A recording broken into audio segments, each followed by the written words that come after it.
ओम शांति। आज है 19 मई, शिव बाबा की साकार मुरली। आज मीठे बाबा कहते हैं, मीठे बच्चे, श्रीमत ही तुमको श्रेष्ठ बनाने वाली है, इसीलिए श्रीमत को भूलो मत। अपनी मत को छोड़ एक बाप की मत पर चलो। प्रश्न, पुण्य आत्मा बनने की युक्ति क्या है? उत्तर, पुण्य आत्मा बनना है तो सच्चे दिल से, प्यार से एक बाप को याद करो। कर्म इंद्रियों से कोई भी विकर्म ना करो। सबको रास्ता बताओ। अपने दिल से पूछो, हम पुण्य कितना करते हैं? ये पुण्य हम कितना करते हैं? अपनी चेकिंग करो। ऐसा कोई कर्म ना हो जिसकी 100 गुना सजा खानी पड़े, तो चेकिंग करने से पुण्य आत्मा बन जाएंगे। ओम शांति। रूहानी बाप बैठ बच्चों को समझाते हैं। ये तो बच्चों को मालूम है कि अभी हम शिव बाबा की मत पर चल रहे हैं। उनकी है ऊंचे ते उच्च मत। दुनिया ये नहीं जानती कि ऊंचे ते उच्च शिव बाबा कैसे बच्चों को श्रेष्ठ बनाने के लिए श्रेष्ठ मत देते हैं। इस रावण राज्य में कोई भी मनुष्य मात्र मनुष्य को बाबा कहते श्रेष्ठ मत दे नहीं सकते। तुम अभी ईश्वरीय मत वाले बनते हो। इस समय तुम बच्चों को पतित से पावन बनने के लिए ईश्वरीय मत मिल रही है। अभी तुमको पता पड़ा है, हम तो विश्व के मालिक थे। यह ब्रह्मा जो मालिक था उनको भी पता नहीं था। विश्व के मालिक फिर एकदम पतित बन जाते हैं। विश्व के मालिक एकदम फिर पतित बन जाते हैं। बाबा कहते, यह खेल बहुत अच्छी रीति बुद्धि से समझने का है। राइट रॉन्ग क्या है, इसमें है बुद्धि की लड़ाई। सारी दुनिया है रॉन्ग, एक बाप ही है राइट, सच बोलने वाला। वह तुमको सचखंड का मालिक बनाते हैं, तो उनकी मत लेनी चाहिए। अपनी मत पर चलने से धोखा खाएंगे, परंतु वह है गुप्त, है भी निराकार। बहुत बच्चे गफलत करते हैं, समझते हैं ये तो दादा की मत है। माया श्रेष्ठ मत लेने नहीं देती। श्री मत पर चलना चाहिए ना। बाबा आप जो कहेंगे वह हम मानेंगे जरूर, परंतु कई मानते नहीं हैं। नंबर वार पुरुषार्थ अनुसार मत पर चलते हैं, बाकी तो अपनी मत चला लेते हैं। बाबा आए हैं श्रेष्ठ मत देने। ऐसे बाप को घड़ी घड़ी भूल जाते हैं। माया मत लेने नहीं देती। श्री मत तो बहुत सहज है ना। दुनिया में कोई को ये समझ नहीं कि हम तमो प्रधान हैं। मेरी मत तो मशहूर है। श्री मत भागवत गीता। भगवान अभी कहते हैं, मैं 5000 वर्ष के बाद आता हूँ, आकर भारत को श्रेष्ठ मत दे श्रेष्ठ ते श्रेष्ठ बनाता हूँ। बाप तो सावधान करते हैं, बच्चे श्री मत पर नहीं चलते। बाप रोज रोज समझाते रहते, बच्चे श्री मत पर चलना भूलो मत। इन ब्रह्मा की तो बात ही नहीं, उनकी बात समझो।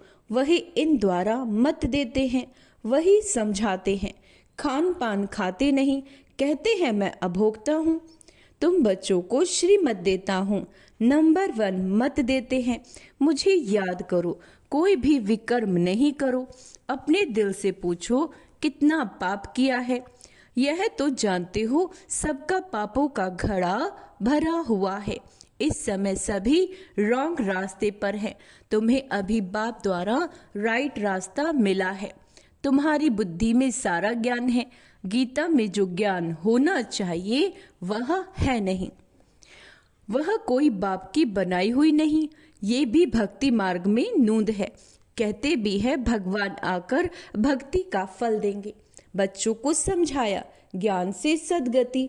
सदगति भी सबकी होती है, दुर्गति भी सबकी होती है। ये तो दुनिया ही तमो प्रधान है, सतो प्रधान कोई है नहीं। पुनर्जन्म लेते लेते अब पिछाड़ी आकर हुई। अब मौत सबके सिर पर खड़ा है। भारत की ही बात है। गीता भी है देवी देवता धर्म का शास्त्र। मैं तुम्हें दूसरे कोई धर्म में जाने से क्या फायदा। हर एक अपनी अपनी कुरान बाइबल आदि ही पढ़ते हैं, अपने धर्म को जानते हैं। एक भारतवासी ही अन्य सब धर्मों में चले जाते हैं और सब अपने अपने धर्मों में पक्के हैं। हर एक धर्म वाले की शक्ल आदि अलग है। बाप स्मृति दिलाते हैं, बच्चे तुम अपने देवी देवता धर्म को भूल गए हो। तुम स्वर्ग के देवता थे। हम सो का अर्थ भारतवासियों को बाप ने सुनाया। बाकी हम आत्मा सो परमात्मा नहीं है। यह बातें तो भक्ति मार्ग के गुरु लोगों ने बनाई।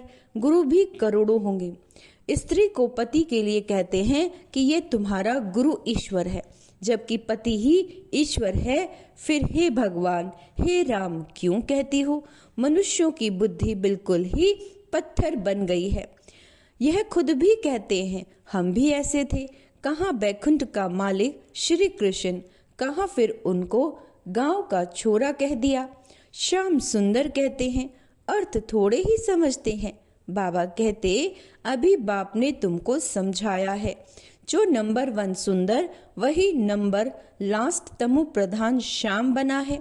तुम समझते हो हम सुंदर थे, फिर श्याम बने। 84 का चक्र लगाए, फिर शाम से सुंदर बनने के लिए बाप एक ही दवाई देते हैं कि मुझे याद करो।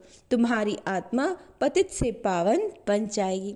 तुम्हारे जन्म जन्मांतर के पाप नाश हो जाएंगे। तुम जानते हो, जब से रावण आया तुम गिरते गिरते पाप आत्मा बने हो। ये है ही पाप आत्माओं की दुनिया। एक भी सुंदर नहीं। बाप बिगड़ सुंदर कोई बना न सके। तुम आए हो स्वर्गवासी सुंदर बनने। अभी नरकवासी श्याम है, क्योंकि काम चिता पर चढ़ काले बने हो। बाप कहते हैं काम महाशत्रु है। इन पर जो जीत पाएंगे वही जगत जीत बनेंगे। नंबर 1 है काम। उनको ही पतित कहा जाता है। क्रोधी को पतित नहीं कहेंगे। बुलाते भी है कि आकर पतित से पावन बनाओ। तो अब बाप आए हैं, कहते हैं ये अंतिम जन्म पावन बनो। जैसे रात के बाद दिन, दिन के बाद रात होती है, वैसे संगम के बाद फिर सतयुग आना है, चक्र फिरना है। बाकी और कोई आकाश में अथवा पाताल में दुनिया नहीं है। सृष्टि तो यही है। सतयुग त्रेता यहाँ ही है। झाड़ भी एक ही है और कोई हो नहीं सकता। ये सब गपोड़े हैं जो कहते हैं अनेक दुनियाएं हैं। बाप कहते हैं यह सब है भक्ति मार्ग की बातें। अब बाप सत्य बात सुनाते हैं। अब अपने अंदर देखो, हम कहाँ तक श्रीमत पर चल सतो प्रधान अर्थात पुण्य आत्मा बन रहे हैं। सतो प्रधान को पुण्य आत्मा, तमो प्रधान को पाप आत्मा कहा जाता है। विकार में जाना पाप है। बाप कहते हैं अब पवित्र बनो। मेरे बने हो तो मेरी श्रीमत पर चलना है।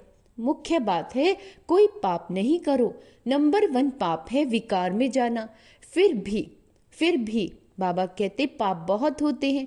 चोरी चकारी ठगी आदि बहुत करते हैं। फिर बहुतों को गवर्नमेंट पकड़ती भी है। अब बाप बच्चों को कहते हैं तुम अपने दिल से पूछो, हम कोई पाप तो नहीं करते। ऐसे मत समझो हमने चोरी की या रिश्वत खाई तो यह बाबा तो जानी जाननहार है, सब जानते हैं। नहीं, जानी जानन का हार का अर्थ कोई ये नहीं है। अच्छा, कोई ने चोरी की, बाप जानेंगे, फिर क्या? जो चोरी की उसका दंड 100 गुना हो जाएगा। बाप समझाते हैं ऐसे अगर काम करोगे तो दंड भोगना पड़ेगा। कोई ईश्वर का बच्चा बन फिर चोरी करता है। शिव बाबा जिससे इतना वर्षा मिलता है उनके भंडारे से चोरी करता है। यह तो बहुत बड़ा पाप है। कोई में चोरी की आदत होती है, उनको जेल बर्ड्स कहा जाता है। बाबा कहते ये है ईश्वर का घर, सब कुछ ईश्वर का है ना। ईश्वर के घर में आते हैं बाप से वर्षा लेने, परंतु कोई की आदत तो हो जाती है, उसकी सजा 200 गुना बन जाती है।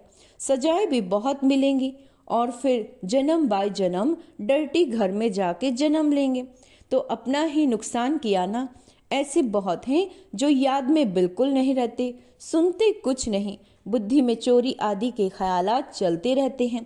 ऐसे बहुत सत्संग में जाते हैं, चप्पल चोरी कर लेते हैं, उनका धंधा ही ये रहता है। जहाँ सत्संग होता है वहाँ जाकर चप्पल चोरी कर आएंगे। दुनिया बिल्कुल ही डर्टी है। यह है ईश्वर का घर। चोरी की आदत तो बहुत खराब है। कहा जाता है कख का चोर सो लक का चोर। अपने अंदर से पूछना है, हम कितना पुण्य आत्मा बने हैं, कितना बाप को याद करते हैं, कितना हम स्व दर्शन चक्रधारी बनते हैं, कितना समय ईश्वरीय सर्विस में रहते हैं, कितने पाप कटते जा रहे हैं। अपना पोता मेल रोज देखो, कितना पुण्य किया, कितना योग में रहा, कितनों को रास्ता बताया। धंधा आदि तो भल करो, तुम कर्म योगी हो, कर्म तो भल करो। बाबा ये मैसेजेस बैजेस बनाते रहते हैं, अच्छे अच्छे लोगों को इस पर समझाओ। इस महाभारत लड़ाई द्वारा ही स्वर्ग के गेट खुलने हैं। श्री कृष्ण के चित्र में नीचे लिखित बड़ी फर्स्ट क्लास है, परंतु बच्चे अभी इतना विशाल बुद्धि नहीं हुए हैं। थोड़ा ही धन मिलता है तो नाचने लग पड़ते हैं। कोई को जायज़ती धन होता है तो समझते हैं हमारे जैसा कोई नहीं होगा। जिन बच्चों को बाप की परवाह नहीं, उन्हें बाप जो इतना अविनाशी ज्ञान रत्नों का धन देते हैं, उसकी भी कदर नहीं रहती। बाबा एक बात कहेगा, वह दूसरी बात कर लेते। परवाह न होने के कारण बहुत पाप करते रहते हैं, श्रीमत पर चलते नहीं, फिर गिर पड़ते हैं। बाप कहेंगे ये भी ड्रामा, उनकी तकदीर में नहीं। बाबा तो जानते हैं ना, बहुत पाप करते हैं। अगर निश्चय हो कि बाप हमको पढ़ाते हैं तो खुशी रहनी चाहिए। तुम जानते हो हम भविष्य नई दुनिया में प्रिंस प्रिंसेस बनेंगे तो कितनी खुशी होनी चाहिए। परंतु बच्चे तो अभी तक भी मुरझाए रहते हैं, वो अवस्था रहती नहीं। बाबा ने समझाया विनाश के लिए रिहर्सल भी होगी, क्लैमिटीज भी होंगी, भारत को कमजोर करते जाएंगे। बाप खुद कहते हैं यह सब होना ही है, नहीं तो विनाश कैसे होगा। बर्फ की बरसात पड़ेगी, फिर खेती आदि का क्या हाल होगा। लाखों मरते रहते हैं, कोई बतलाते थोड़ी हैं। तो बाप मुख्य बात समझाते हैं कि ऐसे अपने अंदर जांच करो, मैं कितना बाप को याद करता हूँ। बाबा आप तो बड़े मीठे हो, कमाल है आपके। कैसे याद करते हैं? बाबा आप बहुत मीठे हो, कमाल है आपकी। आपका फरमान है मुझे याद करो और 21 जन्म के लिए कभी रोगी नहीं बनोगे। अपने को आत्मा समझ बाप को याद करो तो मैं गारंटी करता हूँ सम्मुख बाप तुमको कहते हैं, तुम फिर औरों को सुनाते हो। बाप कहते हैं मुझ बाप को याद करो, बहुत प्यार करो। तुमको कितना सहज रास्ता बताता हूँ पतित से पावन होने का। कोई कहते हैं हम तो बहुत पाप आत्मा है। अच्छा फिर ऐसे पाप नहीं करो, मुझे याद करते रहो तो जन्म जन्मांतर के जो पाप हैं वह इस याद से भस्म होते जाएंगे। याद की ही मुख्य बात है, इसको कहा जाता है सहज याद। योग अक्षर भी निकाल दो। सन्यासियों के हठ योग तो किस्म किस्म के हैं, अनेक प्रकार से सिखलाते हैं। इस बाबा ने गुरु तो बहुत किए हैं ना। अभी बेहद का बाप कहते हैं इन सब को छोड़ो, इन सब का भी मुझे उद्धार करना है। और कोई की ताकत नहीं जो ऐसे कह सके। बाप ने ही कहा मैं इन साधुओं का भी उद्धार करता हूँ। फिर ये गुरु कैसे बन सकते हैं? तो मूल एक बात बाप समझाते हैं, अपने दिल से पूछो, हम कोई पाप तो नहीं करते, किसी को दुख तो नहीं देते, इसमें कोई तकलीफ नहीं है। अंदर जांच करनी है, सारे दिन में कितना पाप किया, कितना याद किया। याद से ही पाप भस्म होंगे। कोशिश करनी चाहिए, यह बहुत मेहनत का काम है। ज्ञान देने वाला एक ही बाप है। बाप ही मुक्ति, जीवन मुक्ति का रास्ता बताते हैं। अच्छा मीठे मीठे सिक्के लदे बच्चों प्रति माता पिता बाप दादा का याद प्यार और गुड मॉर्निंग। रूहानी बाप की रूहानी बच्चों को नमस्ते। हम रूहानी बच्चों की रूहानी माता पिता बाप दादा को याद प्यार गुड मॉर्निंग, नमस्ते मीठे बाबा, शुक्रिया बाबा, शुक्रिया। भूल चूक क्षमा करना बाबा। धारणा के लिए मुख्य सार, बाप जो अविनाशी ज्ञान रत्नों का खजाना देते हैं। बाबा क्या देते हैं? अविनाशी ज्ञान रत्नों का खजाना, उसका कदर करना है। बेपरवाह बन पाप कर्म नहीं करना।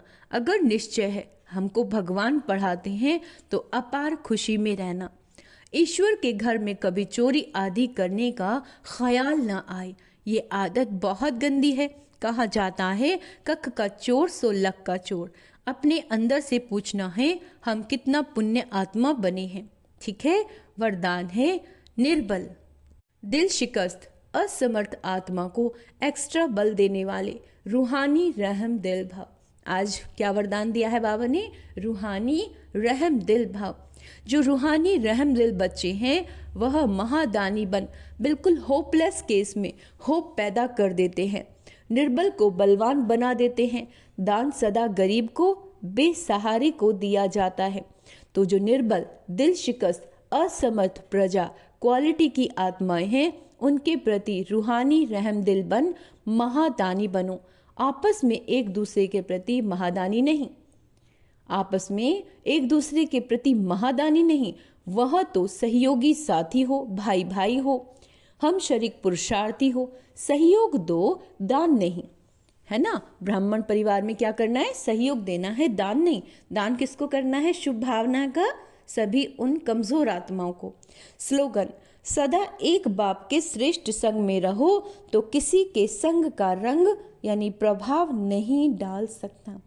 अगर हम शिव बाबा की याद में रहेंगे और बाबा के संग में रहेंगे तो किसी अन्य आत्मा के संग का हम पर प्रभाव नहीं पड़ सकता।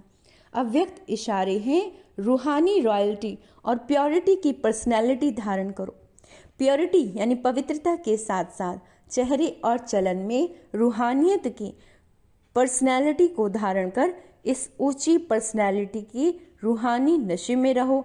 अपनी रूहानी पर्सनैलिटी को स्मृति में रख सदा प्रसन्न चित्त रहो तो सब प्रश्न क्वेश्चंस समाप्त हो जाएंगे। अशांत और परेशान आत्माएं आपकी प्रसन्नता की नज़र से प्रसन्न हो जाएंगी। अच्छा, ओम शांति। आज का स्वमान अभ्यास करेंगे। मैं रूहानी रहम दिल आत्मा हूँ, मैं पुण्य आत्मा हूँ। अच्छा, ओम शांति।